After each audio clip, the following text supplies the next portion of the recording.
Chers élèves, chers apprenants, bienvenue sur la plateforme École au Burkina.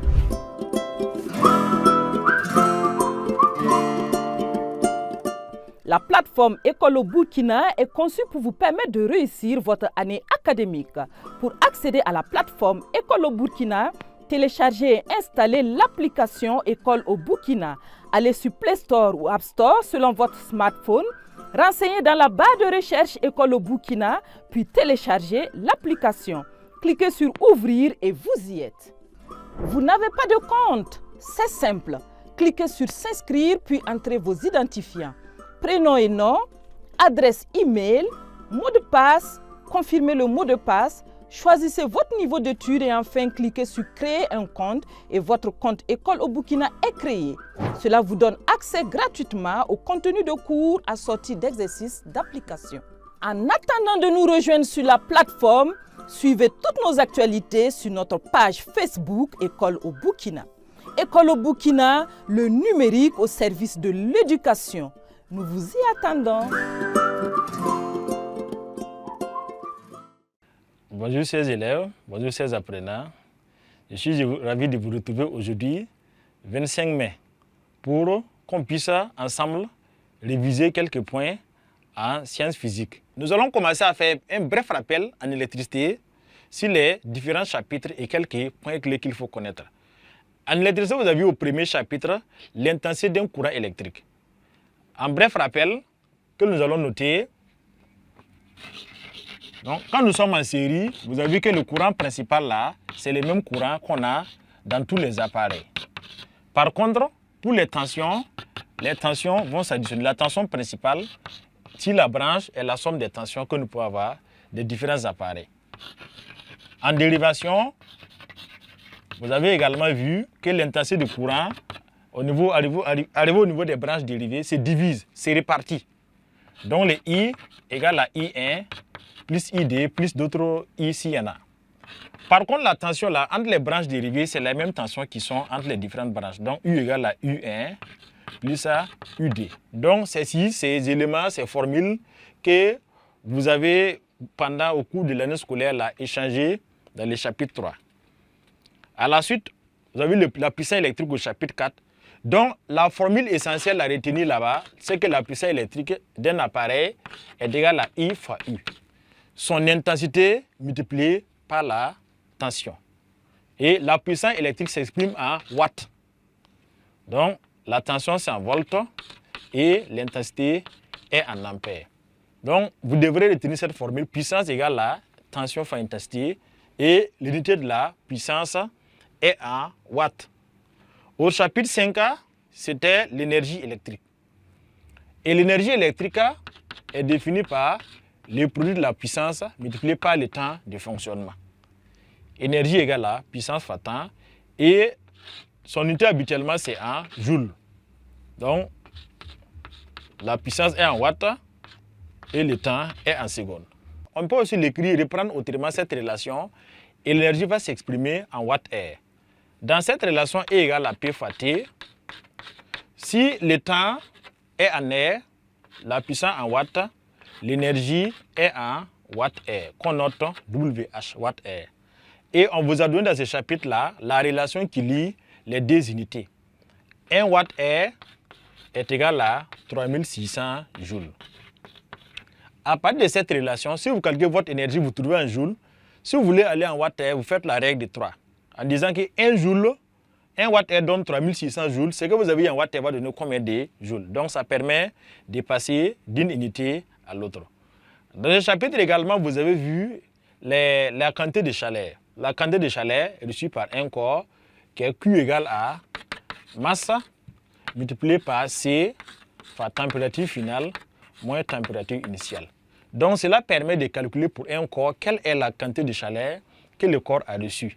On suppose qu'à température, dans un état physique constant qui n'a pas changé d'état physique, donc on prend la masse, actuellement c'est pour l'eau, fois C de l'eau, fois la température finale du corps, moins la température initiale. Le chapitre 7, donc, où on a commencé à vous initier à la notion de résistance, la résistance d'un conducteur ohmique. Et là-bas, vous avez quelques lois essentielles, la loi d'Ohm.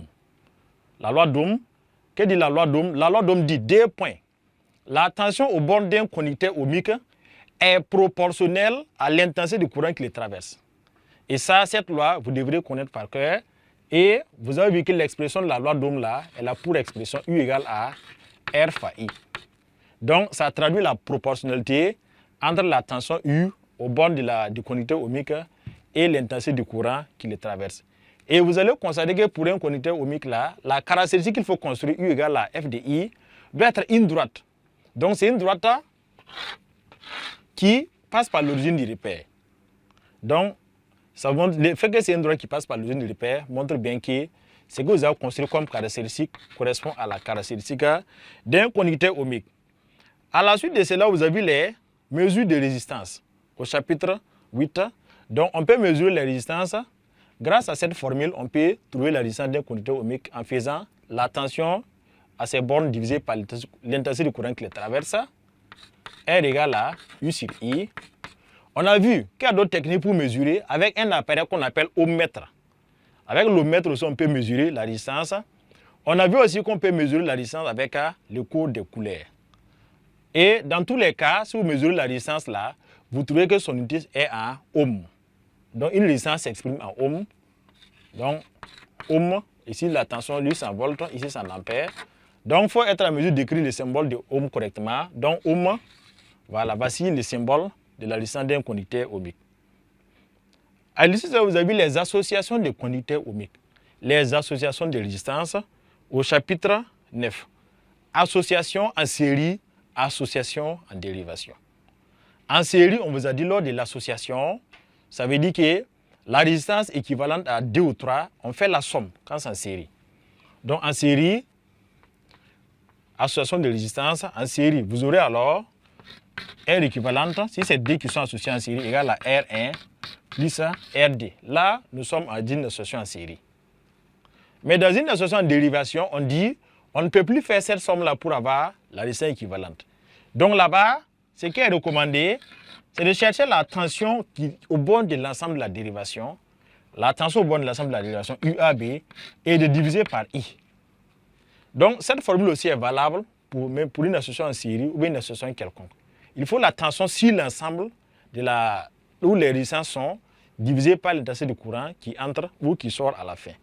Donc cela permet d'avoir les associations les valeurs de résistance équivalentes à la fin. Et résumé, on rappelle aussi que pour l'association en série, la résistance équivalente est toujours plus grande que les résistances R et RD associées. Par contre, en dérivation, la résistance équivalente est inférieure aux résistances R et RD qu'on a associées. Donc, après la zone de conducteur ohmique, c'était le chapitre qui mettait fin à l'électricité avant qu'on ait d'abord la mécanique.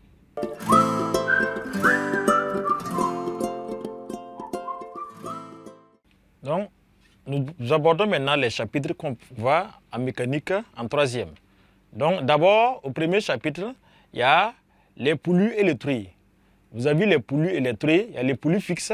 Donc, c'est des systèmes mécaniques qu'on a mis en place pour pouvoir soulever des objets. Et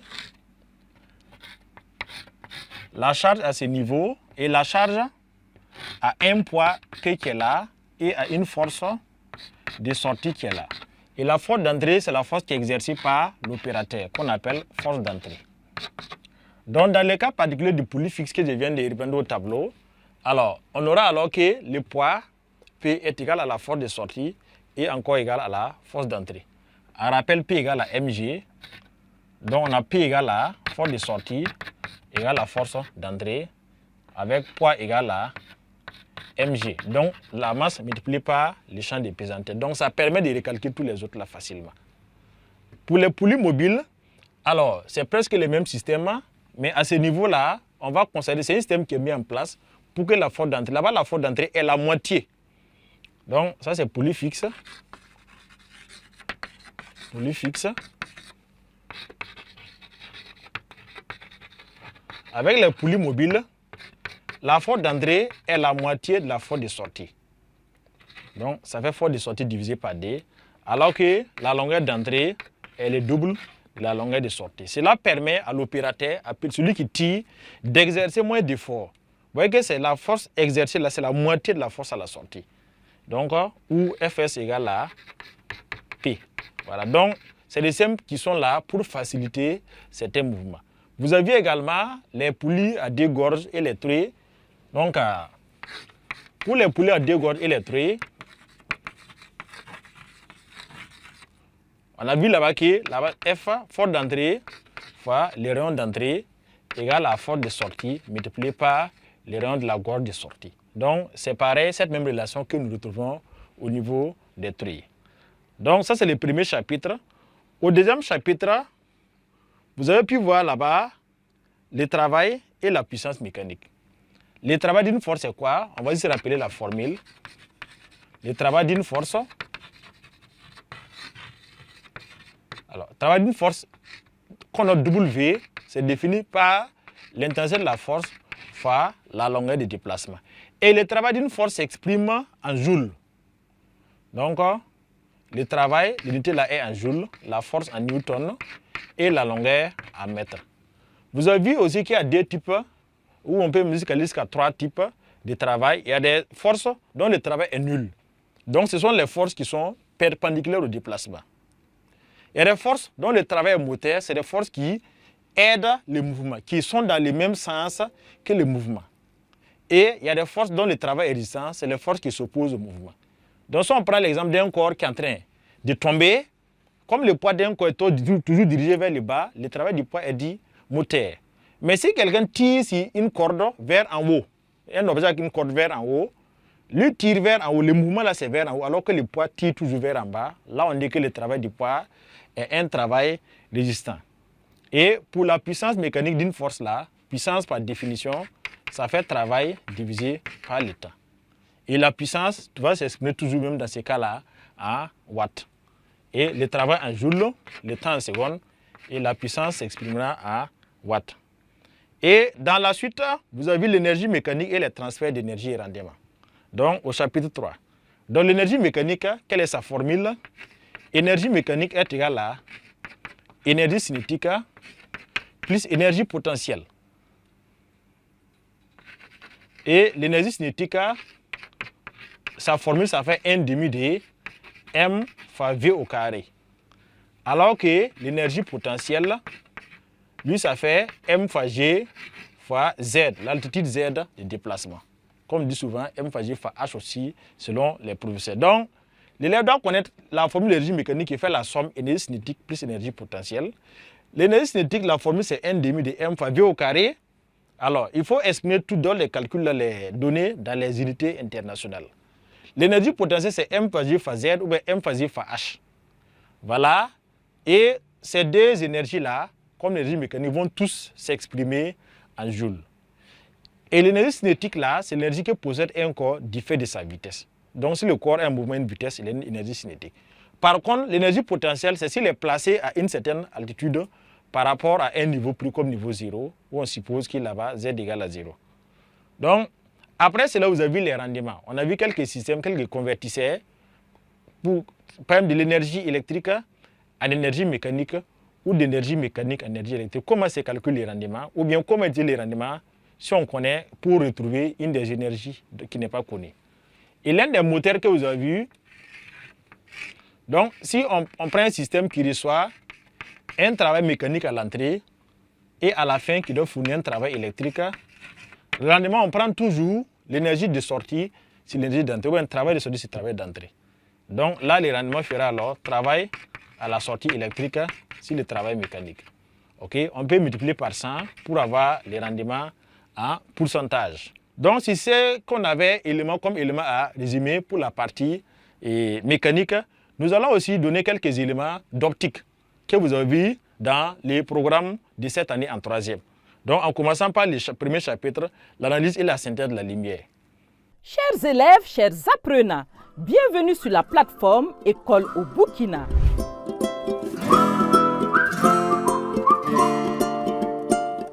La plateforme École au Burkina est conçue pour vous permettre de réussir votre année académique. Pour accéder à la plateforme École au Burkina, téléchargez et installez l'application École au Burkina. Allez sur Play Store ou App Store selon votre smartphone. Renseignez dans la barre de recherche École au Burkina, puis téléchargez l'application. Cliquez sur Ouvrir et vous y êtes. Vous n'avez pas de compte? C'est simple. Cliquez sur s'inscrire puis entrez vos identifiants. Prénom et nom, adresse email, mot de passe, confirmez le mot de passe, choisissez votre niveau d'études et enfin cliquez sur créer un compte et votre compte École au Burkina est créé. Cela vous donne accès gratuitement au contenu de cours assorti d'exercices d'application. En attendant de nous rejoindre sur la plateforme, suivez toutes nos actualités sur notre page Facebook École au Burkina. École au Burkina, le numérique au service de l'éducation. Nous vous y attendons. Donc, nous faisons la synthèse maintenant avec la partie optique.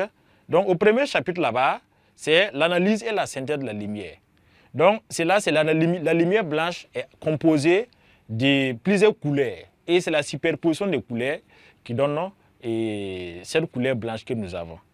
Et essentiellement là-bas, c'est que les puissent connaître ce qu'on dit analyse de la lumière et ce qu'on veut dire synthèse de la lumière. Alors, ensuite, vous avez vu dans cette partie la couleur des objets. Pourquoi un objet est blanc ou bien pourquoi un objet est rouge? Que va-t-il se passer si un objet rouge est éclairé par une lumière jaune? Voilà, qu'est-ce qui va se passer? Et là, à ce niveau, on vous a montré que lorsque les couleurs ne coïncident pas, lors de l'éclairage, l'objet apparaît noir.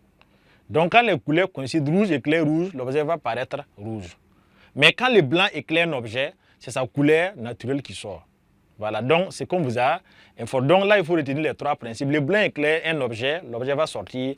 Si l'objet rouge va afficher rouge, si le vert va afficher vert. Mais si une couleur rouge éclaire quelque chose qui est, on ne sait pas, jaune ou bien qui est vert, ça va sortir noir. Donc, c'est ce qui veut dire absence de couleur.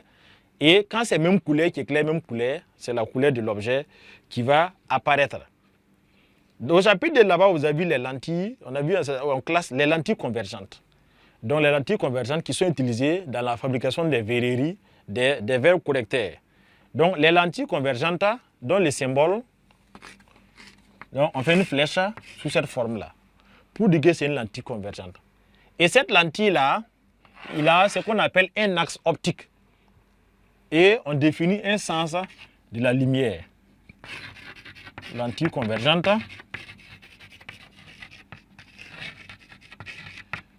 Si l'axe optique là, donc au niveau de l'axe optique, il y a un point, là où l'intersection de l'axe optique et puis la lentille, on appelle ça le centre optique. Et la lentille aussi a deux points particuliers qu'on appelle les foyers objet et image. Donc le foyer objet est situé ce côté, là où la lumière arrive, et le foyer image est situé de l'autre côté. Donc on appelle F'. Et ces deux sont équidistants. La distance F à O et de O à F' sont exactement les mêmes. Maintenant, pour retrouver cette distance pour une lentille là, on caractérise aussi, il y a une autre caractéristique qu'on appelle sa distance focale. Donc c'est OF là, ou c'est OF' appelé la distance focale de la lentille. Et pour retrouver la distance focale de la lentille, on utilise une relation 1 sur F égale à C, où C est appelé la versance de la lentille. Donc le C là, c'est la versance de la lentille. Donc la versance de la lentille, on appelle aussi convergence de la lentille. Donc la versance va s'exprimer, l'unité là c'est en dioptrie. Donc ça s'exprime en dioptrie, alors que la distance focale F va s'exprimer en mètres. Donc F désigne la distance focale. Et F est égal à OF' habituellement. Donc OF' aussi vaut OF en termes de normes, ce sont les mêmes normes. Après la lentille, vous avez vu comment construire les images des objets à travers une lentille. Et pour construire les images des objets à travers une lentille, nous gardons les mêmes schémas. Donc, si on pose un objet plan qui est perpendiculaire à l'axe optique placé ici, on vous a montré les parcours de trois rayons particuliers. Donc, les rayons qui quittent là, qui traversent le centre optique là, n'est pas dévié, on dit qu'il continue son chemin tout droit. Et les rayons qui vont quitter là, et qui va traverser, qui va rentrer verticalement, et horizontalement plutôt. Les rayons qui arrivent horizontalement sur la lentille, on dit en sortant là, il doit passer par le foyer image. Il vient passer là et il vient couper l'autre là ici. De ces deux points d'intersection de les deux axes là, des deux lignes qu'on a tracées, on peut déjà connaître l'image de cet objet plan que nous avons dessiné ici. Donc, si cet objet on l'appelle AB, Ici, on peut déjà avoir son image. On va le faire plan aussi. Voilà, si au départ il est plan, c'est qu'à la sortie il est plan. Donc ici c'est A' et là c'est B'. Donc nous avons utilisé seulement les rayons qui traversent les centres optiques, donc il n'est pas dévié, et celui qui entre parallèlement sort en passant par le foyer objet. On peut aussi faire un troisième rayon qui entre en passant par le foyer objet. À sa sortie, il sort horizontalement. Donc on va les schématiser aussi. Donc le rayon qui arrive comme ça, donc sort en passant par les centres objets, le foyer et par le sort parallèlement. Donc s'il entre en passant par le foyer objet, les rayons là émergent parallèlement. Donc si c'est bien fait, tous les trois rayons doivent venir se couper ici qui est B'. Donc pour construire l'image d'un objet, placé, habituellement c'est les objets plans, regardez comment des rayons par exemple, des trois rayons là, comment sont leurs parcours. Et à bas de ça, là où il y a les points d'intersection là, on peut construire aisément l'image. Alors, également, vous avez vu dans le programme là, la formation des images, vous avez vu la loupe et le miroir également. La loupe, c'est des appareils qui permettent de grossir les objets. La loupe, c'est des lentilles convergentes, mais l'objet est placé après le foyer objet. Donc, on place l'objet à ce niveau-là. Donc, l'image se forme derrière. Pour une lentille convergente classique là, l'image se forme de l'autre côté, côté droit, le côté des images. Donc ici, c'est le domaine des images. Et ici, c'est le domaine des objets. Donc on a placé l'objet et puis l'image se forme là-bas. Donc, si l'image est formée ici, on dit ici, là, on a une image qui est réelle. Pour le cas de la lentille, l'image est réelle et renversée. On voit que AB partit en haut, on voit maintenant que A'B' vient en bas. Donc c'est une image réelle et renversée. Mais pour une loupe, on plaçait l'objet après ici. Au lieu que l'image se forme ici, l'image se formerait derrière. Donc, dans la partie des objets, donc là, on dit que c'est une image qui est virtuelle. Donc, l'image est virtuelle, mais elle va rester droit, il ne sera pas renversé. Donc, et l'objet sera plus gros. On va considérer qu'au lieu que AB soit comme ça, il va devenir beaucoup plus long maintenant. Ce qui veut dire que l'objet a grossi. Donc, on dit que le loupe grossit les objets. Donc, et après avoir donné ces éléments d'information, nous allons maintenant passer à donner des éléments de synthèse portant maintenant sur la chimie. Et on va commencer par les ions métalliques.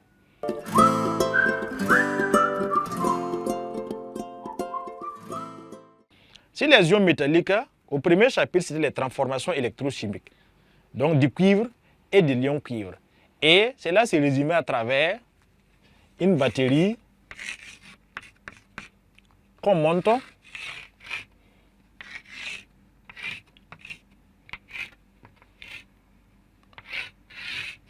Et ici, on a un liquide qui contient essentiellement une solution qui contient des ions cuivre, de sulfate de cuivre.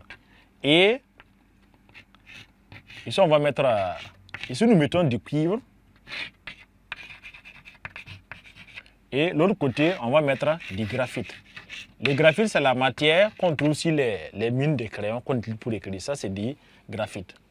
Et lorsqu'on branche, on peut mettre une ampoule, une lampe témoin qui va s'allumer. On peut mettre un interrupteur. Lorsque tout est en fonctionnement, on va constater que au niveau de l'anneau, le cuivre, là, ça diminue un peu. Et à la cathode, là, on va constater que le graphite qui est tout noir, là, il commence à se recouvrir de quelque chose de rouge. Donc, ça veut dire que le cuivre qui est ici est quitté là-bas pour venir ici. Alors, là où il y a le cuivre, là, le cuivre qui est relié à la bonne partie du générateur, là, voici la bonne plus du générateur, voici le cuivre, on appelle là-bas anode. Là où il y a le cuivre, là-bas, c'est l'anode. Maintenant, la cathode, elle est là où il y a le graphite plutôt. Voilà où il y a le graphite, là-bas, on appelle là-bas cathode parce que c'est relié à la borne négative du générateur. Donc, il est important que l'on puisse distinguer anode et cathode. Donc, l'électrode qui est relié à la borne positive, c'est l'anode, et l'électrode relié à la borne négative, c'est la cathode. Et même sans voir le générateur, on peut regarder les sens des courants. Parce que le courant vient par là, par la borne positive, ça rentre dans l'anode. Et ici, le courant sort par là et reprend ses chemins. Donc, en regardant les sens des courants, là où le courant entre, on doit savoir que là-bas, c'est l'anode. Et là où le courant sort, là-bas, c'est la cathode. Donc, les sens du courant définis par Coulomb, c'est de la borne positive du générateur vers la borne négative du générateur. Donc, ici, on peut vous demander la nature des électrodes. Donc, pour cette réaction spécifique, à l'anode, on va dire qu'on met là-bas du cuivre et à la cathode, on met là-bas du graphite. Donc, et cette opération va permettre, à travers une réaction électrochimique, de déposer du cuivre sur le graphite. Donc, le cuivre va diminuer un peu et venir se déposer ici. Donc, grâce à cette opération. Et les transformations qui se passent réellement, quelles sont les transformations qui se passent? À l'anode, le cuivre va se transformer pour donner les ions CuD+, plus des électrons. Ça, l'élève doit être à mesure d'écrire ça. À la cathode, c'est le contraire. Il y a un dépôt de cuivre là-bas. Donc, le cuivre se dépose à la fin. Donc, on écrit le contraire. Donc, là-bas, on aura alors CuD+, plus des électrons, donne du Cu qui se dépose à la fin, à la cathode. Donc, voici les équations des réactions qui se produisent et la nature des électrodes. Et au chapitre D, vous avez vu là-bas la nature du courant électrique dans les électrolytes. On va ici commenter le sens du courant. Selon Coulomb, le sens conventionnel du courant là, c'est de la borne positive vers la borne négative du général. Donc ça quitte le plus, ça fait le tout, ça part à moins. Mais les électrons, on a constaté après que les électrons ne font pas les mêmes chemins. Le sens de circulation des électrons là, c'est dans le sens contraire. Donc ils quittent le moins et ils font le tour, ils partent au plus. Donc on dit que les électrons circulent dans le sens contraire du sens conventionnel du courant. Autre aspect important, dans les fils conducteurs là, nous allons constater que c'est les électrons qui transportent le courant dans les fils conducteurs. Donc les électrons vont quitter ici pour aller et puis traverser, vont quitter ici sur le fil, arriver jusqu'à la solution, jusqu'à la cathode, puis dans la solution, ça ils ont fait les transports.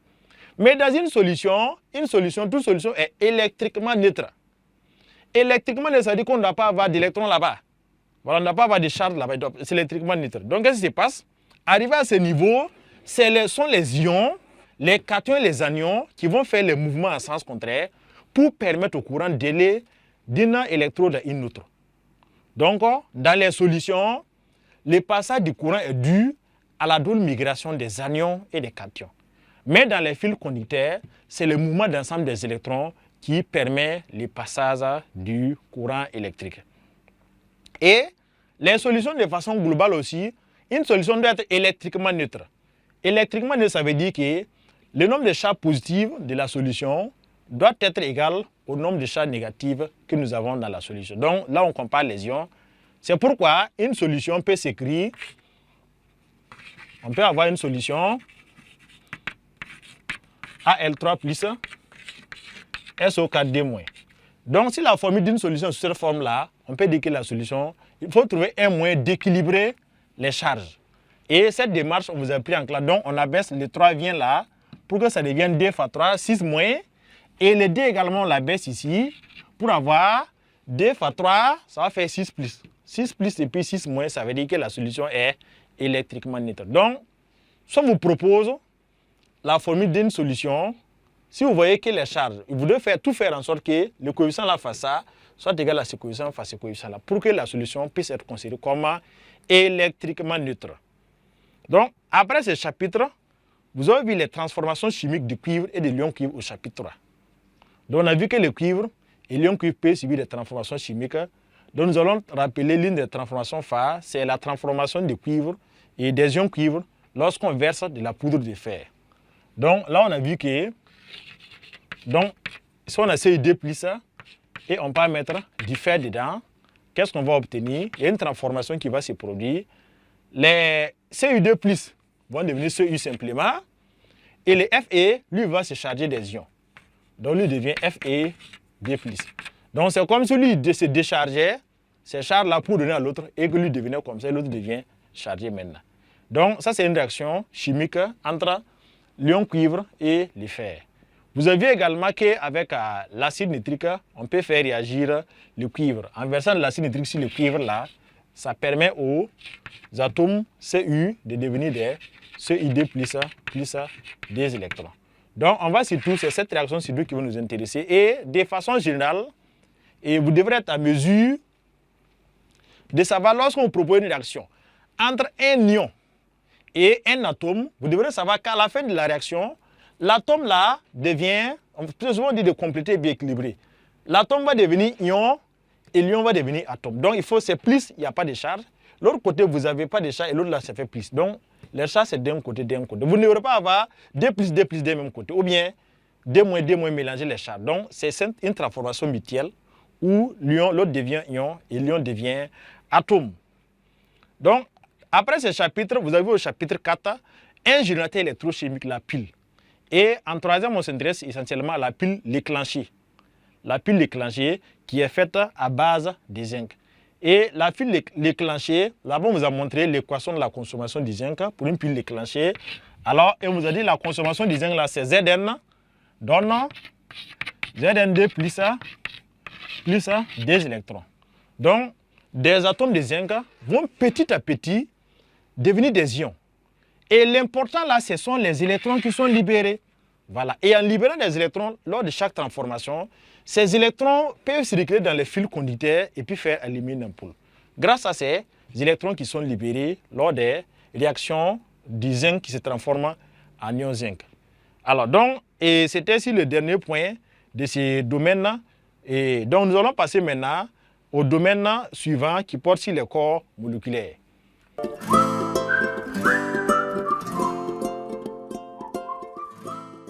Donc, ces apprenants, au chapitre, le domaine 2, ce sont les corps moléculaires. Et au chapitre 5, l'air et les gaz.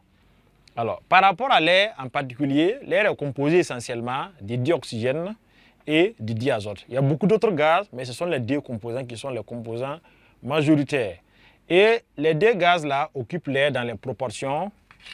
Donc, dans l'air, on a 4/5 de son volume, qui est le volume qui correspond au volume d'azote. Et le 5e du volume d'air là est occupé par l'oxygène. Donc, volume d'oxygène. Donc, voici les deux composants majoritaires. Et à partir de ces proportions, l'air peut être amené à retrouver le volume d'air. Sinon, si vous voulez le volume d'azote, donc faites 4/5 du volume d'air.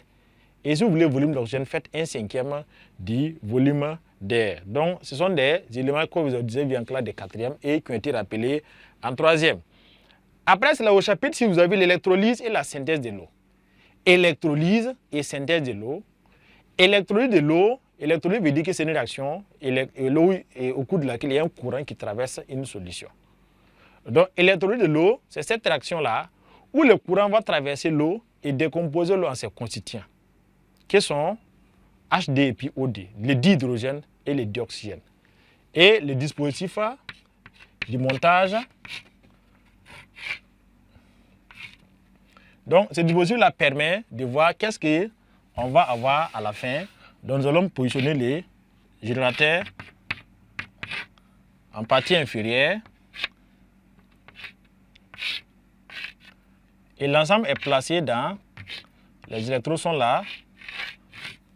Et on place un récipient. Au-dessus de chaque électrode, on place des tubes.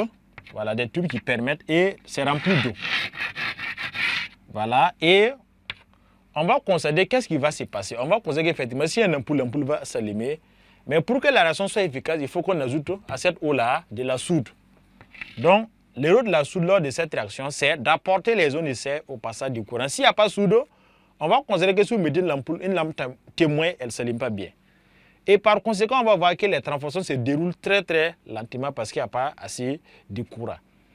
Et lors de cette réaction, l'électrode qui est à la borne positive là, elle, on va considérer que le volume qui est là-bas, par rapport au volume qui est de l'autre côté, ce volume est beaucoup plus petit. Donc le volume de gaz à l'anode est la moitié du volume de gaz à la cathode. Donc le volume de gaz à l'anode, on dit que là-bas c'est le dioxygène. Et le gaz qui est à la cathode là-bas c'est le dihydrogène.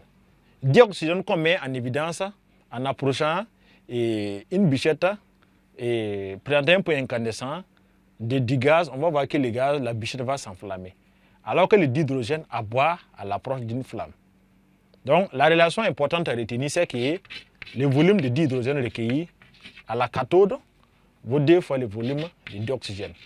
Autre relation importante à retenir pour ce cas-là, c'est la décomposition de l'eau qu'on appelle électrolyse. Donc l'équation là, pour partir de l'eau, donc équation, on prend l'eau qui se décompose pour donner d'hydrogène plus d'oxygène. On va équilibrer en mettant les coefficients D et D là. Donc voici ce qu'il faut retenir comme équation. À côté de l'électrolyse de l'eau, il y a la synthèse de l'eau, dont l'équation de la réaction est le contraire de cette équation. La synthèse de l'eau, on mélange les deux gaz à quelque part dans un hydromètre, dans une enceinte, et on provoque la combustion. Et à la fin, on va voir qu'il y aura une explosion, et c'est là on verra des bulles d'eau qui vont se former sur les parois de l'hydromètre. Donc, dès que ici vous dit qu'on commence à faire passer un courant ici de suite, là, c'est que c'est l'électrolyse de l'eau. Mais si on dit qu'on a mélangé gaz et puis on a provoqué explosion, là, ça veut dire que vous avez affaire à la synthèse de l'eau. Et lors de la synthèse de l'eau, nous allons avoir alors presque la même équation. Là-bas, nous aurons alors que cette fois-ci DHD plus OD donne DHDO. Et au niveau des volumes mélangés pour avoir la combustion, pour que la combustion soit totale, il faut mélanger 2 volumes d'hydrogène pour 1 volume d'oxygène. Donc là, c'est toujours la même relation. Le volume d'hydrogène doit faire 2 fois le volume d'oxygène. Donc c'est dans ces proportions-là qu'on peut arriver à réaliser une combustion où tous les gaz vont totalement disparaître. Donc si par exemple le volume d'hydrogène dépasse 2 fois le volume d'oxygène, ça veut dire qu'à la fin, l'hydrogène va rester. Mais si le volume d'hydrogène ne vaut pas 2 fois le volume d'oxygène, à la fin, c'est l'oxygène qui va rester. Et vous pouvez être amené à déterminer le volume qui reste. Au chapitre 7, vous avez les alcanes et leurs combustions. Les alcanes sont des composés qui, généralement, sont caractérisés par la formule générale CnH2n plus D. Donc, CnH2n plus D. Et V a bien écrit les N et 2n plus D là en coefficient. CnH2n plus D. Donc, la formule générale d'un alcane. Et à titre d'exemple d'alcane, on peut prendre le C4. Si on prend N égale à 4, là, ça fait 2 fois 4. 8 plus 10, ça fait 10. Donc, ça fait C4H10. Et cet alcane, on l'appelle précisément le butane. Donc, il y a le propane, il y a l'éthane, il y a le méthane que vous avez vu. Donc, également, si on vient vous dire que, par exemple, un alcane comporte 10 atomes d'hydrogène, ça veut dire qu'il faut résoudre 2n plus D égale à 10 et tirer N. Si on dit que c'est N qui est égal à 10, on prend ces N là égal à 10, donc ça fait c'est 10, et là ça fait 2 fois 10 plus D. Mais si on dit que c'est le nombre total d'atomes, il faut faire N plus 2N plus D, et puis voir quel est le chiffre qu'on a proposé, et puis résoudre pour retrouver l'anti-N. Pour les équations de combustion des alcanes, la combustion d'un alcane se produit dans le dioxygène plus OD, et il va se former du H2O et du COD. Donc, quand on brûle un alcane, quand on brûle les gaz butane à la maison, on obtient du COD, du gaz carbonique, dioxyde de carbone et de l'eau lors de cette combustion-là. Donc, c'est les éléments qu'on voulait apporter par rapport au corps moléculaire. Donc, maintenant, on va faire un bref rappel sur les corps solides. L'oxydation du carbone, du soufre et du fer au chapitre 8. L'oxydation du carbone, du fer et du soufre, là, ça veut dire qu'on va les faire réagir, on va les chauffer en présence de dioxygène. Qu'est-ce qui va se passer? Donc, l'oxydation du carbone, C plus OD, donne par exemple du COD. Donc, dans les conditions, lorsque la réaction est totale, on obtient du COD, qui est le dioxyde de carbone. Et le dioxyde de carbone, on le met en évidence avec l'eau de chaux. L'eau de chaux trouble le dioxyde de carbone. Donc, c'est ça la preuve qu'il s'est bien produit la combustion qu'on a obtenue, bien sûr, du COD. Dans certaines conditions, lors de cette combustion, on peut avoir du monoxyde de carbone qui est noir et qui est toxique, dangereux pour la santé. À côté, vous avez la combustion du soufre, S plus OD, qui peut donner du SOD, qu'on appelle dioxyde de soufre. Et le dioxyde de soufre se met en évidence avec le permanganate de potassium. Donc, SOD, en présence de permanganate de potassium qui est violet là, la solution de permanganate va devenir incolore. Donc, on dit que le dioxyde de soufre décolore les permanganates de potassium. Vous avez également, dans cette partie, on a vu la combustion du fer, Fe. Donc, si on fait plus OD, il y a 2 cas. On peut avoir du fer simple, FeD, O3, qu'on appelle l'oxyde de fer, ou qu'on appelle rouille, ça c'est la rouille, l'oxyde de fer. C'est ce qui se produit, par exemple, lorsqu'on laisse une daba au champ, avec la pluie, quand on voit des trucs rouges qui se déposent là-dessus, c'est l'oxyde de fer. À l'opposé, quand on fait le chauffe fortement, on chauffe le fer fortement, par surface, le fer peut aller donner du Fe3O4. Donc, on appelle oxyde magnétique de fer. Ça veut dire que ce qu'on a eu comme produit ici, là, il est capable d'attirer des petits morceaux de fer. Donc, il a acquis la propriété magnétique. Il est devenu comme un aimant. Donc, on va écrire ces équations. Ici, Fe, c'est D. Alors, on met D ici alors. L'oxygène, c'est 3. Alors, on va mettre 3 ici. D là. Et ici, nous avons 4. Là, l'équation est équilibrée. Pour cette équation, le fer, c'est 3. Donc, mettons 3 ici. L'oxygène, c'est 4. Nous mettons D ici. Et aussi, l'équation est équilibrée. Après ces équations d'oxydation, le chapitre sur le chapitre, vous avez vu la réduction de l'oxyde ferrique et de l'oxyde cuivrique. Donc, sont ces réactions, les réductions là sont des réactions d'oxydoréduction où on met en G un corps qui a des oxydes, qui a des oxygènes, et puis un corps qui n'en a pas. Et comme nous avons vu avec les ions et puis atomes là, ça veut dire que c'est le corps qui a les oxydes va transférer ces oxydes à d'autres corps. Donc, petit exemple, donc, la réduction de l'oxyde, si on prend FeD, O3, voilà, en présence de carbone par exemple, donc on pourra faire en présence de l'aluminium.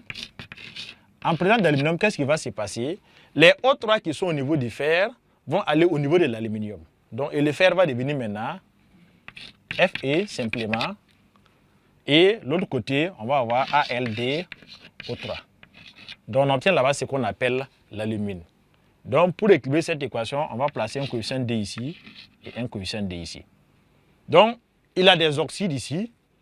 Il transfère ses oxydes à l'autre, il devient sans oxyde. Et l'autre, maintenant, il a des oxydes à la fin. Donc, le corps qui a les oxygènes au début, là, on l'appelle oxydant. Lui, il s'appelle oxydant. Et l'autre est appelé réducteur. Donc, l'oxydant, le corps avec les oxygènes, l'autre c'est le réducteur. Et les réactions qu'on vous a proposées, c'est une réaction d'oxydoréduction. Donc, c'est une réaction au cours de laquelle un corps subit une réduction et un autre corps subit une oxydation. Donc, le passage de là à là, donc ici il a eu des oxydes, donc c'est une oxydation. Maintenant, le passage d'ici, pour venir ici là, il avait des oxydes qu'il a perdus. Là, c'est une réduction. Donc, c'est tout pour la synthèse des chapitres que vous avez vus cette année, au cours de cette année, en sciences physiques en 3e. Donc, nous allons maintenant poursuivre et aborder. Le temps attendu, c'est maintenant l'exercice type BPC, donc qui est très très important, dont nous vous demandons le maximum de concentration pour suivre de bout en bout. Chers élèves, chers apprenants, bienvenue sur la plateforme École au Burkina.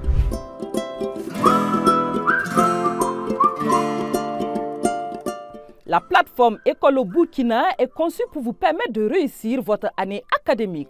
Pour accéder à la plateforme École au Burkina, téléchargez et installez l'application École au Burkina. Allez sur Play Store ou App Store selon votre smartphone.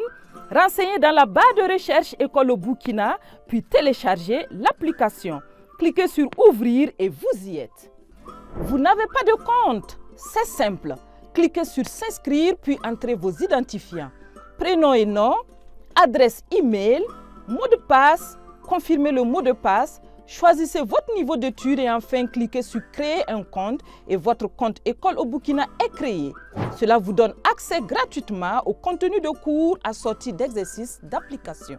En attendant de nous rejoindre sur la plateforme, suivez toutes nos actualités sur notre page Facebook École au Burkina. École au Burkina, le numérique au service de l'éducation. Nous vous y attendons. Chers élèves, chers apprenants, nous poursuivons avec maintenant les 6 types BPC qu'on a préparés pour vous. Donc nous allons commencer par la chimie, ensuite nous allons maintenant poursuivre avec la physique. Généralement en 3e, sciences physiques, la chimie est plus facile que la physique. Généralement c'est plus facile. C'est là-bas qu'il y a des questions où en tant qu'élève, on peut facilement glaner les points par rapport à la physique. Donc, nous allons lire d'abord avec vous la partie chimie que nous allons proposer, la correction. Ensuite, nous allons passer à la partie physique. Donc, chimie, grand A, chimie. Grand 1, question de cours. Petit 1, répondre par vrai ou faux. Un électrolyte est une solution électriquement neutre car il contient autant d'ions positifs que d'ions négatifs. Petit B, l'usure d'une pile déclenchée est due à la consommation totale de graphite. Quand une pile fonctionne, elle consomme du graphite. Petit C, les réactifs communs des ions zinc, des ions cuivre et des ions fer est la soude. Question numéro 2. Lors d'une électrolyse de l'eau, on récupère 30 cm3 de gaz à l'une des électrodes que l'on notera électrode A. Ce gaz s'enflamme à l'approche d'une bûchette ne présentant qu'un point incandescent. Petit A, comment appelle-t-on le gaz recueilli? Petit B, donnez le nom et le volume du gaz recueilli sur l'autre électrode que l'on notera B. Question numéro 3. On va recouvrir d'or une médaille en zinc par voie électrochimique. Petit A, quelle est la nature de chaque électrode? Petit B, écris les équations chimiques des réactions qui se produisent à chaque électrode, sachant que l'ion or résulte d'un atome d'or dont le symbole est AU qui a perdu 3 électrons. Question numéro 4. Un alcane comporte 8 atomes d'hydrogène dans sa molécule. Déterminez la formule brute et le nom de cet alcane. Donc, grand D, c'est l'exercice de chimie. On réalise la réduction de la vapeur d'eau par le fer. Petit 1, équilibrer l'équation chimique traduisant cette réaction. Donc, la réaction proposée, c'est H2O plus Fe donne Fe3O4 plus HD. Question numéro 2. Précisez dans cette réaction l'oxydant ainsi que le réducteur. Question numéro 3. Dans les conditions de l'expérience, 9 g d'eau réagissent avec 21 g de fer pour donner 28 g d'oxyde magnétique de fer et 11,2 litres de dihydrogène. Point. On réduit 63 g d'eau. Calculez, petit a, la masse M de fer nécessaire. Petit b, le volume V de dihydrogène dégagé. Donc, grand A, chimie. Grand A, chimie.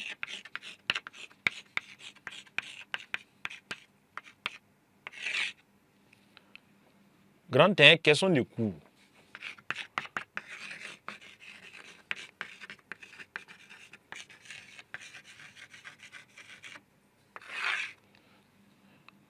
Petit 1, répondre par vrai ou faux.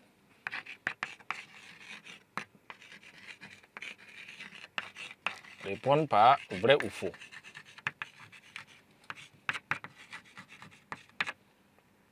Donc, nous avons ici A, B et C.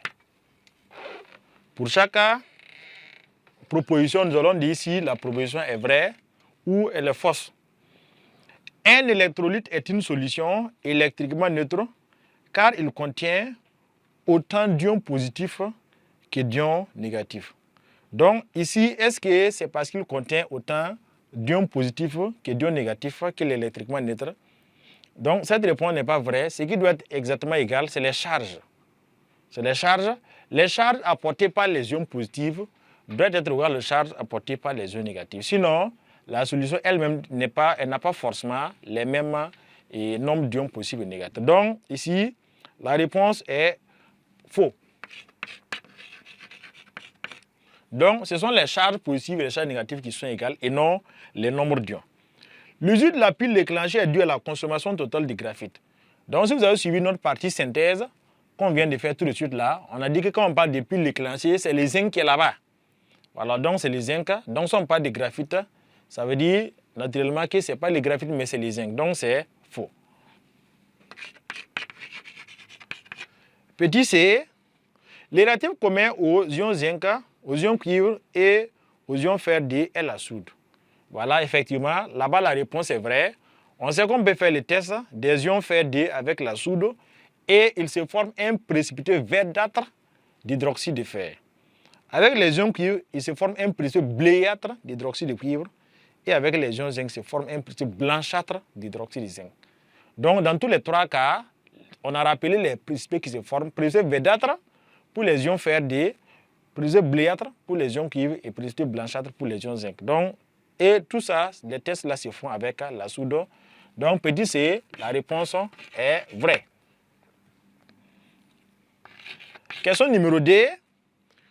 Lors de l'électrolyse, on a récupéré 30 cm3 de gaz à l'une des électrodes qu'on notera l'électrode A.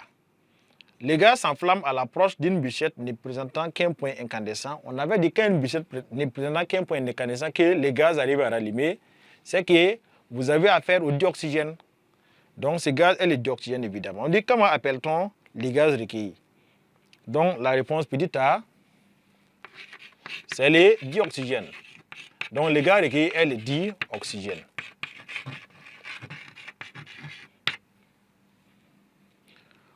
Donnez le nom et le volume du gaz recueilli sur l'autre électrode. Donc, on a vu, si les schémas, on a vu ici, le dioxygène est recueilli sur l'autre électrode qu'on appelle l'anode. À la cathode, le gaz qu'on recueille, c'est l'autre gaz qui est le dihydrogène. Donc, à la cathode, on a le dihydrogène. Donc, petit b, le nom du gaz. Donc, le nom du gaz. Donc, c'est le dihydrogène. Donc, dihydrogène. On avait comment faire pour avoir le volume? On avait dit qu'entre les deux gaz là, le dihydrogène doit être égal à 2 fois le dioxygène. Voilà, donc volume. Donc on avait dit que VHD, dihydrogène, est égal à 2 fois le volume de dioxygène. Alors que le notion a proposé le volume de dioxygène égal à 30 cm3. Donc le dihydrogène c'est 2 fois 30. Donc vous allez avoir combien? On obtient maintenant 60. Donc VHD égale à 2 fois 30 cm3. Et on va avoir que VHD est égal à 60 cm3. Donc voici le volume de dihydrogène qu'on va recueillir à l'électrode et à la cathode. Donc ainsi la question numéro 2 est finie. Nous passons au numéro 3. On veut recouvrir d'or une médaille en zinc par voie électrochimique. Quelle est la nature des électrodes? On veut savoir qu'est-ce qu'il faut déposer à l'anode, qu'est-ce qu'il faut mettre à la cathode. On met quoi à l'anode, quoi à la cathode. Donc on veut recouvrir d'or une médaille en zinc. La médaille en zinc, on veut que l'or se dépose sur la médaille en zinc. Donc il faut forcément mettre l'or à l'anode et à travers la réaction électrochimique, l'or sera transporté vers la cathode. On a vu dans le cas des rappels qu'on a vu dans le cours, le cuivre est à l'anode. Et le cuivre a quitté l'anode, s'est déplacé grâce au courant électrique là pour se déposer à la cathode. Donc c'est qu'on veut qu'il se dépose là. Celui qui doit recevoir, vous le placez à la cathode. Et celui qui doit se déposer, vous le mettez à l'anode. Il va quitter l'anode et se déposer à la cathode grâce au courant électrique. Donc la nature des électrodes. Donc petit a, nature des électrodes.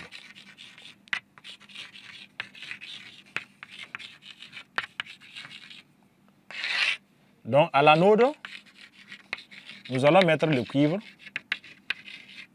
Et on allait mettre l'or plutôt. C'est l'or qui doit se déposer. Et à la cathode, nous mettons maintenant les zinc. Donc le dépôt va se faire sur les zinc. Alors, à la question petit b, on demande d'écrire les équations des réactions qui se produisent à chaque électrode. Des équations des réactions. Équation des réactions. Donc à l'anode c'est quoi? On dit que l'or est à l'anode. Le métal or est à l'anode. Donc au début l'anode c'est AU. Donc ça va le donner l'ion or AU3 plus 3 électrons. Et à la cathode maintenant, là-bas l'or se dépose. L'or se dépose, ça veut dire qu'à la fin vous avez AU à la fin. Ça s'est déposé à la cathode. Donc ça là c'est la transformation. Ça montre ici anode on a l'or au départ. Ici cathode on a l'or à la fin. L'or s'est déposé. Donc et ici on a dit que c'était le contraire. AU3 plus plus 3 électrons donne AU. Et c'était tout pour cette question numéro 3. On passe à la question numéro 4. Question 4. Un alcane comporte 8 atomes d'hydrogène dans sa molécule. Détermine la formule brute et le nom de cet alcane. Comment va sa formule brute? Donc, formule brute et nom. Formule brute et nom. Alors, donc pour répondre à cette question, on peut procéder comme ce qu'on avait dit là, pendant la synthèse. L'alcane, sa formule c'est CnH2n plus D. Et on vous dit que l'alcane en question a 8 atomes d'hydrogène. Ça veut dire que ces chiffres-là, c'est 2n plus D la vaut 8. Donc ça veut dire qu'on invite l'élève à aller résoudre 2n plus D égale à 8. Donc cette résolution va vous donner que 2n égale à 8 moins D, ça fait 6. Donc ce qui veut dire que n égale à combien alors? Donc vous aurez n égale à 6 divisé par D, ça vous fait 3. Donc le nombre d'atomes n vaut 3. Donc ce qui veut dire que l'alcane alors, c'est on dit que n égale à 3. Donc ça fait C, 3 ici. Et H, 2 fois 3, 6.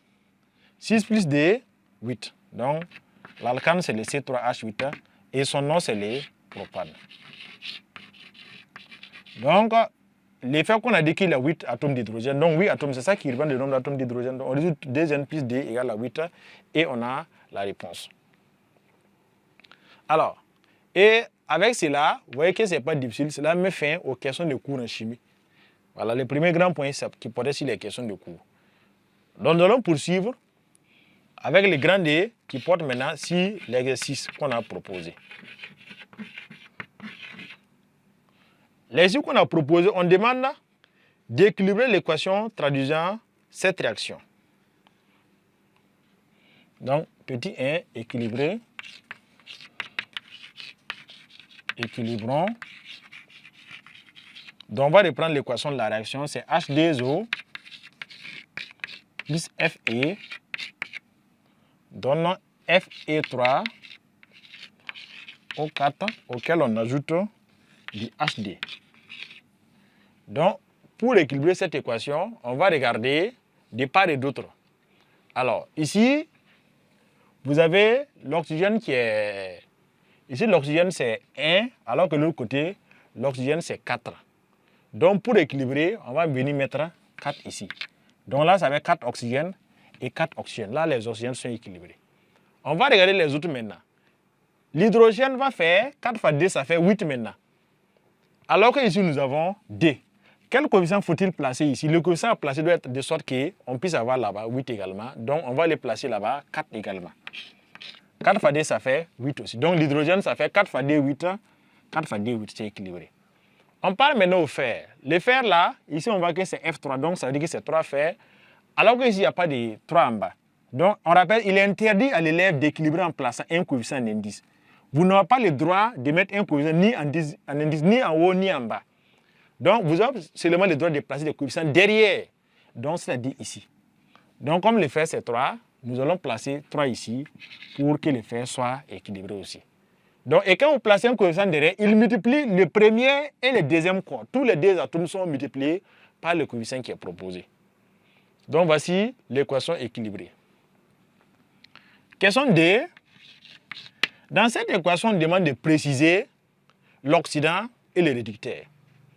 Nous avons vu dans le cours là, globalement, l'oxydant, c'est le corps qui a des oxydes, c'est le corps qui a des oxygènes. Le réducteur, c'est l'autre corps, celui qui n'en a pas. Mais, dans certains cas, on souhaite que l'élève regarde les transformations qui se sont passées. Est-ce qu'on voit par exemple que les H2O, il y avait des oxygènes, à la fin, il n'en a plus. OK? Ça veut dire qu'il a transféré ces oxygènes-là au fer. Et on dit, il faut qu'on l'appelle oxydant. Ça veut dire que lui qui a permis au fer de devenir comme ça. Donc lui, il s'appelle oxydant. Par contre, le fer, lui, il est venu arracher lui ses oxygènes. Lui, on va l'appeler. Il a forcé l'eau à perdre ses oxygènes. Lui, on va l'appeler réducteur. Donc, question petit d. Précisons l'oxydant et le réducteur. Et le réducteur. Donc, l'oxydant ici, c'est bien H2O. Donc, on peut dire que c'est l'eau. H2O. Et les réducteurs,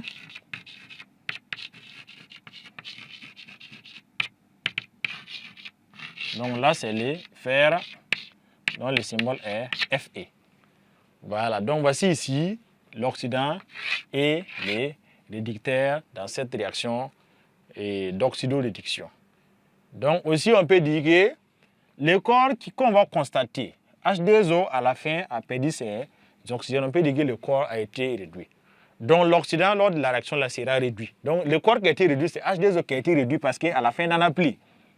Alors que le Fe est le corps qui a été oxydé. Donc on veut que les élèves fassent la nuance entre oxydant et puis corps qui a été oxydé, réducteur et puis corps qui a été réduit. Donc pour voir le corps qui a été réduit, vous regardez l'évolution là. Est-ce qu'il a perdu ou bien il a gagné? S'il a perdu des oxygènes, c'est qu'il a été réduit. S'il a gagné des oxygènes lors de son passage là, de l'autre côté à l'autre côté, c'est qu'il a été oxydé. Après cela, nous passons à la question 3. Dans les conditions de l'expérience, 9 g d'eau réagit avec 21 g de fer pour donner 29 g d'oxyde magnétique de fer et 11,2 litres de dihydrogène. On a réduit 63 g d'eau. Calculez la masse M de fer nécessaire. Masse M de fer nécessaire. Masse M de fer nécessaire. Pour avoir la masse de fer, nous allons procéder par règle de 3. Le notion dit que 9 g d'eau réagit avec 21 g de fer. Donc 9 g d'eau, 9 g donne 21 g de fer. Et nous, dans le cas de cet exercice, nous avons 63 g d'eau. Donc on demande quelle est la masse de fer qui peut se former lors de cette réaction. Donc, alors, on va procéder par calcul. Donc, ça va consister à faire 63 multiplié par 21 g divisé par 9 g. Donc, nous allons conseiller aux élèves de ne pas être paresseux à la maison. Apprenez à calculer à la main parce qu'à l'examen, vous n'aurez pas cette chance-là d'avoir une calculatrice sous la main pour effectuer vos calculs. Donc, ces calculs alors vont nous donner 147 g de fer. Donc, masse de fer, ça fait 147 g de fer.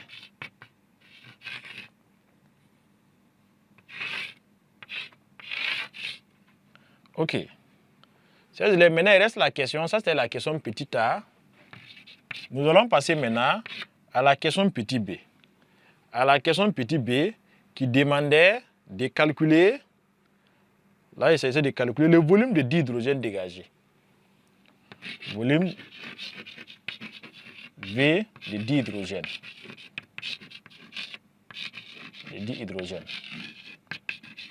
On va procéder encore par règle de 3. Le notion a proposé que 9 g d'eau permet d'obtenir 11,2 litres de dihydrogène. Donc le notion dit qu'avec 9 g d'eau là, on peut avoir 11,2 litres de dihydrogène. Alors que dans cette expérience, nous avons 63 g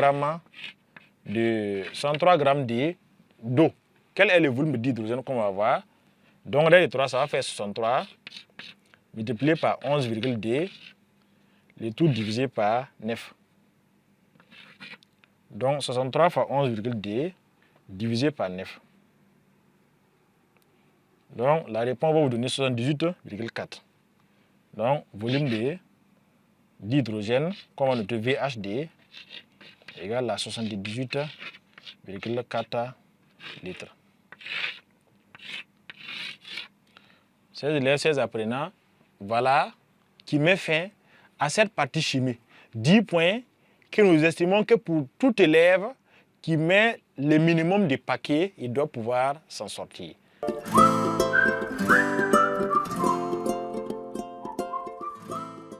Ces élèves, ces apprenants, nous poursuivons maintenant avec la partie physique, que nous allons d'abord lire encore l'énoncé. du début jusqu'à la fin. Et à la suite, on va de bout en bout parcourir les éléments de réponse ensemble. Petit 1, un appareil électrique porte les inscriptions 6 watts, 12 volts. Quelle est la signification de ces inscriptions? Au petit b, quelle est la valeur de l'intensité du courant qui le traverse dans les conditions de fonctionnement? Précisez ci-dessus. Question numéro 2.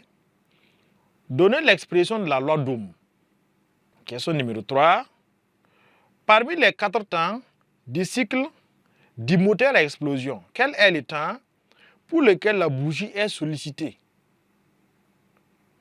Question numéro 4. Quelle serait la couleur d'un objet orangé éclairé par une lumière rouge? Question numéro 5. La versant d'une lentille convergente est 25 dioptries. Petit a, calculer sa distance focale. Petit b, construire la lentille et représenter ses foyers, objets et images. Partie exercice maintenant. Donc là, ça fait 2 exercices. Dans le schéma de circuit ci-dessous, la tension délivrée par le générateur vaut 12 volts. 3 conducteurs ohmiques de résistance R1, RD et RD sont montés comme l'indique la figure ci-dessous.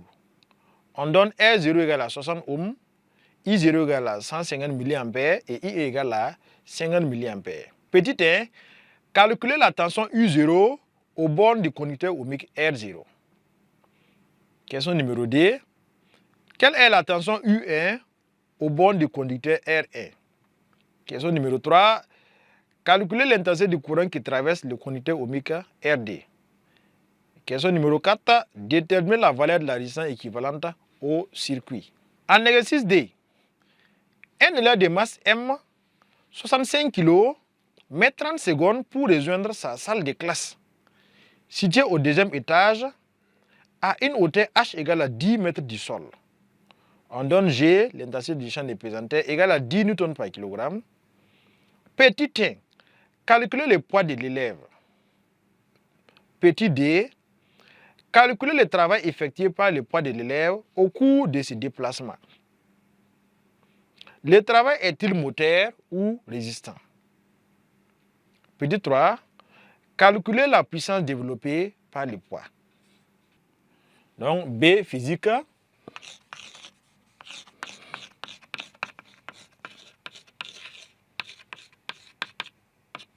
Donc, grand 1, question de coût.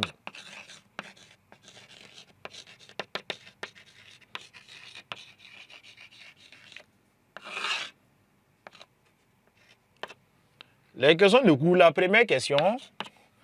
Un appareil porte les inscriptions 6 watts et 12 volts. Quelle est la signification de ces inscriptions? Donc, signification, donc un petit a, signification des inscriptions.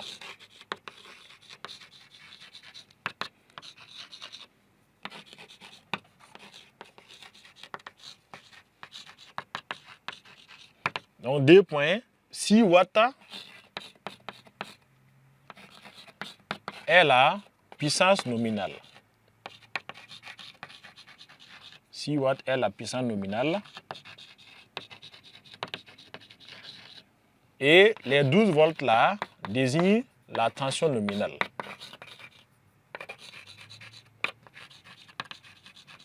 Tension nominale. Alors, à la question numéro 2, on demandait, petit b plutôt, question petit b, on demande quelle est la valeur de l'intensité du courant qui le traverse dans les conditions de fonctionnement précisées ci-dessus. Donc, nous avons vu dans la partie synthèse, vous avez la tension U, vous avez la puissance P. Donc, comment retrouver I? Donc, petit b, valeur de l'intensité.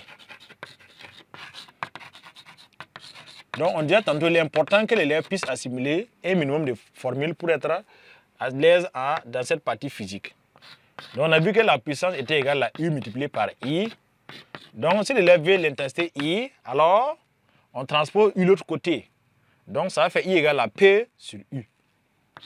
Donc, ça fait P sur U. Application numérique. La puissance, ça fait 6 watts que vous divisez par 12 volts. Donc, ça nous fera alors 0,5 ampères. Donc, nous notons que l'intensité I du courant vaut 0,5 ampères dans ces conditions de fonctionnement. Alors, là, nous étions à la question petit 1. Nous allons passer à la question numéro 2 maintenant. Donnez l'expression de la loi d'Ohm. Petit b, l'expression de la loi d'Ohm.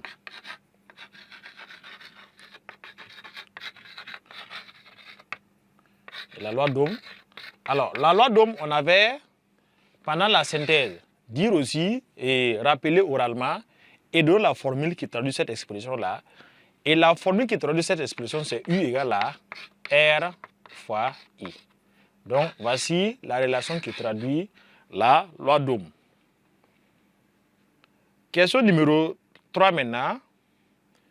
Parmi les 4 des moteurs à explosion, quel est le temps pour lequel la bougie est sollicitée? Donc, pendant la cité, on avait dit également qu'il y a les 4 temps, il y a le temps d'admission, il y a la compression, la combustion du temps et l'échappement. Et c'est pendant la combustion du temps que la bougie déclare l'étincelle, que la bougie est sollicitée. Donc, petit 3, la bougie est sollicitée pendant la combustion du temps. La bougie est sollicitée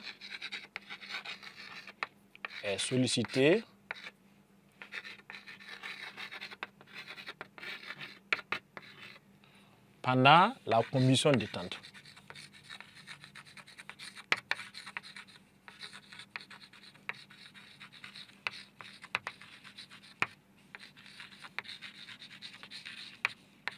Donc, voici le temps auquel la bougie est sollicitée. Question numéro 4. Petit a. Quelle sera la couleur d'un objet orangé? Donc, question numéro 4. Quelle sera la couleur d'un objet orange, éclairé par une lumière rouge? Et là-bas également, on avait dit que les couleurs, lorsqu'on a des couleurs différentes, un objet d'une couleur donnée qui est éclairé par une couleur différente, l'objet apparaissait noir. Donc, mais s'il est éclairé par sa propre couleur, il va apparaître la couleur qui est l'interaction des deux couleurs, qui est évidemment la couleur rouge et la couleur verte, si les deux couleurs sont identiques. Donc, ici, comme on a un objet de couleur orange éclairé par une lumière rouge, l'objet va apparaître noir. Donc, 4, la couleur de l'objet sera noire. La couleur de l'objet sera noire. Sera noir. À la question 5, la version d'une lentille convergente est 25 dioptries. Calculez sa distance focale. Donc 5A, la distance focale.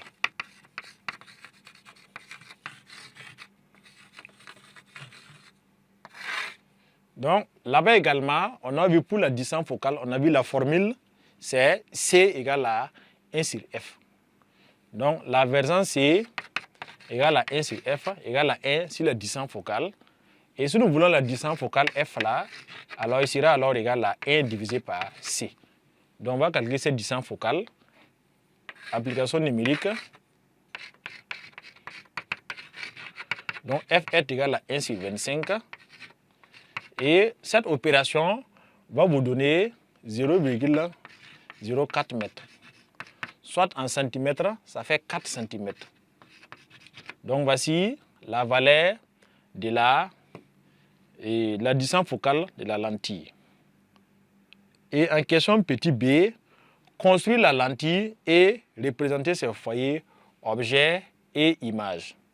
Donc pour la condition de la lentille, on va positionner d'abord les symboles de la lentille, placer l'axe optique et avec cette distance focale là, placer les foyers objets et les foyers images. Donc nous passons à la phase construction de la lentille. Donc la lentille a la distance focale, ça fait 4 cm. Ce qui veut dire que de part et d'autre du symbole de la lentille, il nous faut 4 cm minimum pour pouvoir placer les deux foyers.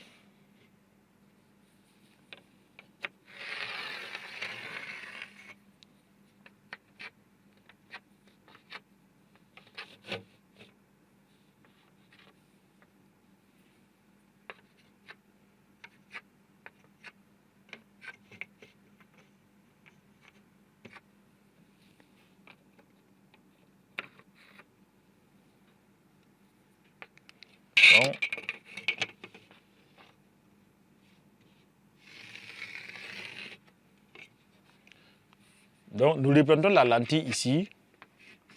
Voilà, et voici son axe optique. On va supposer que la lumière vient dans ce sens. Et comme la distance focale vaut 4 cm, ça veut dire qu'on va compter 1, 2, 3, 4 pour placer ici le foyer objet. Donc, c'est le foyer qui est du côté où la lumière arrive.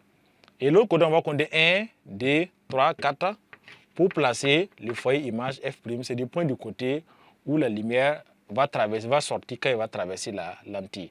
Et là où il y a l'intersection entre les deux, on appelle là-bas les centres optiques. Donc voici ainsi, à partir de la lentille proposée, la lentille convergente proposée de vergence 4 et 25 dioptries, voici la représentation de la lentille et le foyer. Donc avec ces tracés que nous terminons avec les questions de cours sur la partie physique. Donc essentiellement, c'est surtout arriver à tracer la lentille convergente ainsi que ses foyers et arriver à manipuler ces formules. Vous voyez que ici, c'est des formules P égale à U fois I, formule U égale à R fois I. Donc nous allons poursuivre maintenant dans la partie exercice maintenant où il y a des exercices que nous devrons corriger ensemble.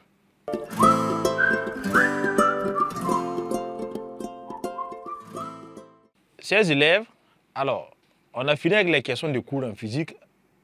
Nous allons maintenant poursuivre avec les exercices, les deux exercices que nous avons proposés. Donc, on va rappeler encore le numéro WhatsApp pour tous ceux qui désirent avoir le sujet. Donc, vous pouvez faire signe au plus 226 05 03 28 03 par WhatsApp. C'est un numéro WhatsApp. Faites signe par WhatsApp ce numéro-là et on va voir si on peut trouver un moyen pour vous envoyer le sujet. Donc, nous poursuivons avec les exercices. Donc, c'est l'exercice, mais la partie exercice de physique, l'exercice 1. Alors, dans le schéma de circuit ci-dessous, la tension délivrée vaut 12 volts. Donc, on dit que la tension au niveau du générateur vaut 12 volts. Et les intensités, I0 vaut 150 mA. Donc, à ce niveau, on a 150 mA comme intensité. L'intensité I1 vaut 50 mA. Et à ce niveau, on a 50 mA. La résistance R0 vaut 60 ohms. Donc R0 égale à 60 ohms. Donc, en première question, petit 1, calculez la tension U0 au bord du conducteur R0. Petit 1, calcul de la tension U0. Calcul de la tension U0. Donc, au niveau de R0, on va constater qu'on a l'intensité qui vaut 150 mA et on a la résistance qui vaut 60 ohms. Donc, selon la loi d'Ohm dit que U égale à R fois I. Donc, ce qui veut dire que si on veut U0, on va simplement faire R0 fois I0. Donc, cela va consister à faire en application numérique. Donc, U0 égale à R0, ça fait 60 multiplié par I0. Alors, ici, il convient d'abord de convertir les 150 mA en ampères d'abord. Donc, 150 mA en ampères, si vous faites dans le tableau de conversion, vous allez obtenir 0,15 ampères. Donc, et vous faites maintenant ce produit. Donc, les calculs vous donnent U0 égale à U0 est égal à 9 volts. Nous passons à la question numéro 2. Quelle est la tension U1 au bord du conducteur ohmique R1? Question 2. tension U1 aux bornes de R1.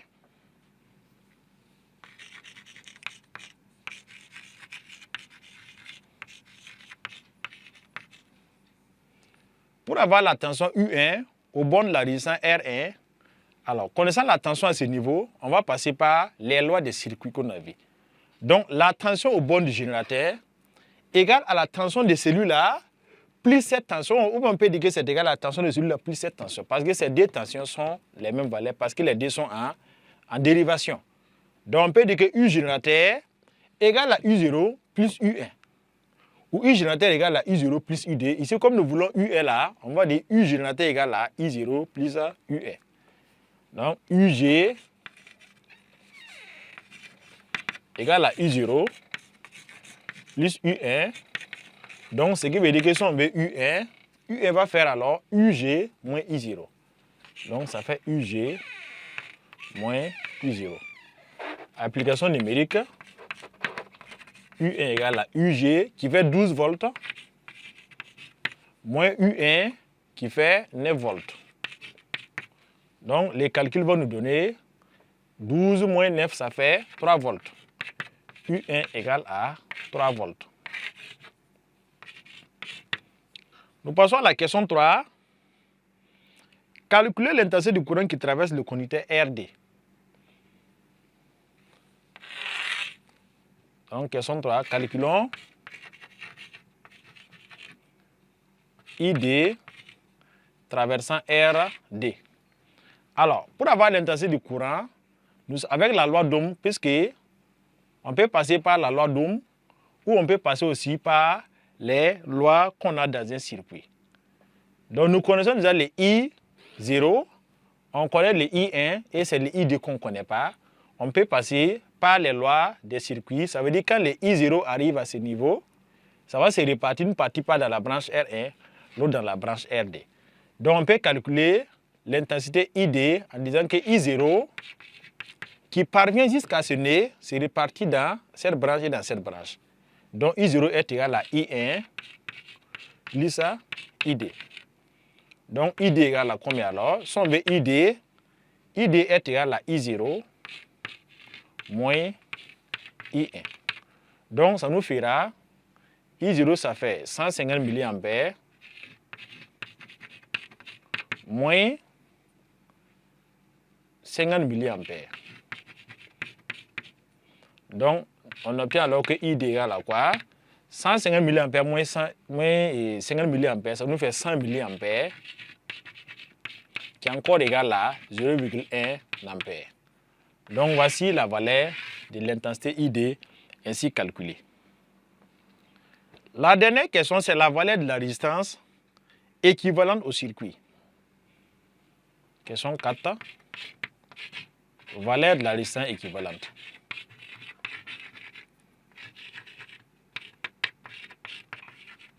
Comment calculer la résistance équivalente? On a dit lorsque vous avez un circuit quelconque, un montage mixte, ce qui est plus recommandé pour avoir la valeur de la résistance équivalente là, si c'est en série, on peut faire la somme. Alors, maintenant, quand c'est mixte, il est conseillé de faire les rapports entre la tension de l'ensemble sur l'intensité de l'ensemble. Et ici, comme il y a un générateur, on va considérer que ça, c'est la tension de l'ensemble, puisque c'est elle qui est distribuée dans l'ensemble, et son intensité, l'intensité qui rentre dans l'ensemble. Donc ici, on va dire que R équivalente est égal à U du générateur divisé par I du générateur. Et le U du générateur proposé, ça va être 12 volts. Et quel est votre U du générateur? Comme le générateur est monté en série avec R0, voilà, c'est sur la même ligne, c'est sur les mêmes fils, ça veut dire que les deux sont en série. Par conséquent, les deux ont les mêmes intensités. Ça veut dire que IG est égal à I0.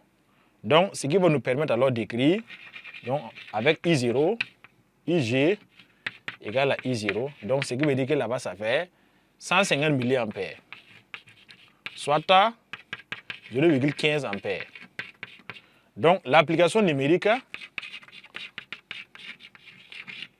R équivalente égale à 12 volts divisé par l'intensité qui fait 0,15 ampères. Donc, ces calculs-là, 12 divisé par 0,5, si vous le faites convenablement, on obtient alors la valeur 80.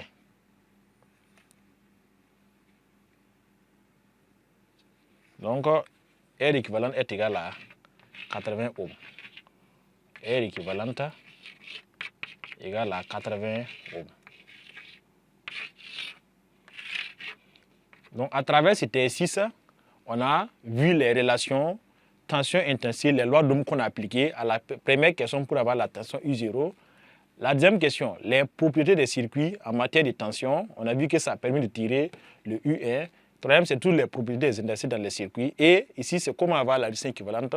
Et quand c'est mixte, si vous connaissez le U de l'ensemble, si le I de l'ensemble, vous divisez pour avoir la résistance équivalente. Chers élèves, chers apprenants, bienvenue sur la plateforme École au Burkina.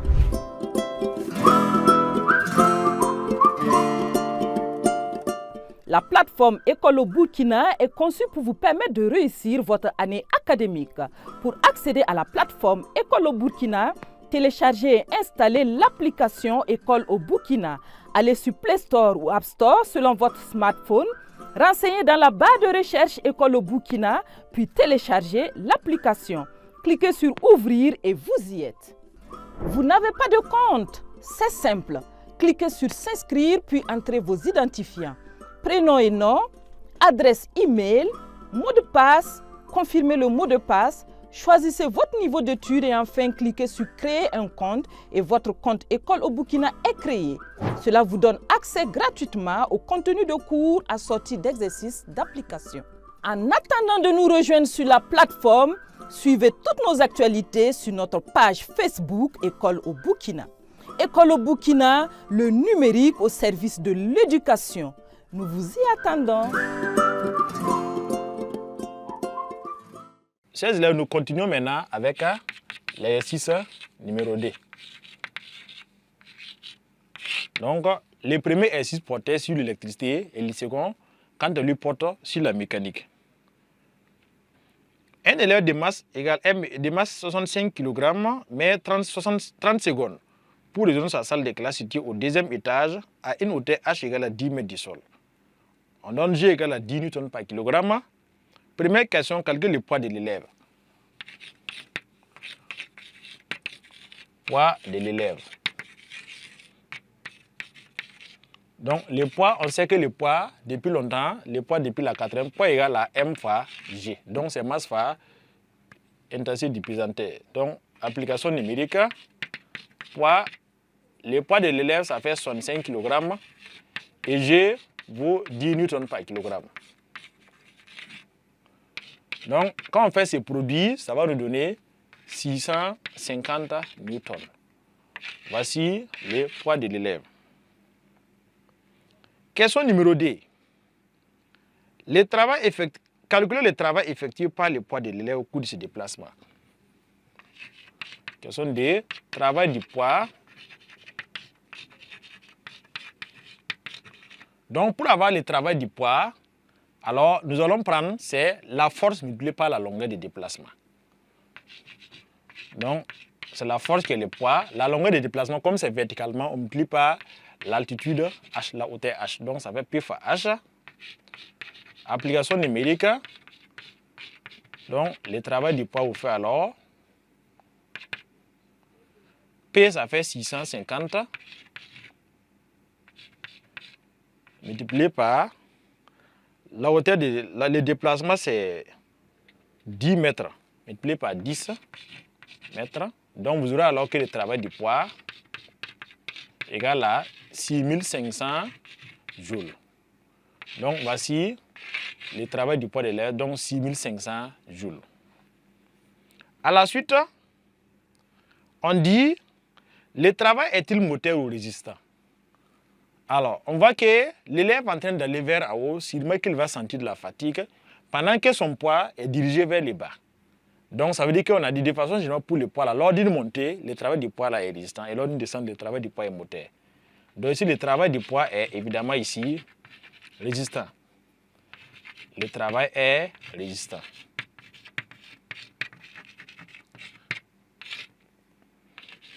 Question numéro 3. Calculer la puissance développée par le poids. Donc, pour calculer la puissance développée par le poids, puissance est égale à travail divisé par temps. Puissance développée. Donc, c'est pour qu'on dise qu'il est très important de maîtriser les formules. Puissance développée. Donc, ici, nous notons que la puissance P, donc la puissance P, ça fait travail divisé par temps. Donc, à ne pas confondre avec le poids. Donc, ça fait divisé par le temps. Application numérique. Donc, le travail du poids, ça fait 6500 joules. Et le temps mis pour faire le parcours est de 30 secondes. On divise par 30 secondes. Donc, 6500 sur 30 secondes. Donc, l'application numérique va vous donner 216,67 watts. Donc, voici le travail du poids que nous avons ici. Donc, nous voyons que dans cette partie, et ici particulièrement, tout ce qu'on a fait, c'est formules, application numérique. Donc, il est important que vous apprenez vos formules par cœur et vous cherchez comment les appliquer et quand les appliquer. Premièrement, le poids de l'élève. Donc, poids, c'est M fois G. Vous multipliez et puis c'est bon. Seulement qu'il faut que la masse soit en kg dans cette opération. Deuxièmement, travail du poids, ça fait P fois H. Donc, on implique le poids qu'on avait trouvé multiplié par le déplacement H. Troisièmement, on dit que le travail est réduit au moteur. Le travail est réduit parce que ça monte. Et au petit 3, la puissance développée, ça fait puissance, ça fait travail sur temps. On en avait parlé. Donc, et ainsi, vous calculez la puissance qui s'exprime en watts. Donc, c'est après avoir répondu à ces questions qui portaient sur l'exercice D, où l'élève avait juste besoin de connaître les formules et de faire les applications numériques, que nous mettons fin à ce sujet qui nous a permis, type BPC, qui nous a permis de parcourir quelques questions de cours et quelques relations essentielles que l'élève a besoin pour affronter les exercices. Et nous vous invitons à reprendre l'exercice autant de fois et à faire de votre mieux pour assimiler tout ce que nous avons parcouru ici ensemble, car certainement des questions similaires ou des questions presque identiques peuvent revenir encore à l'examen.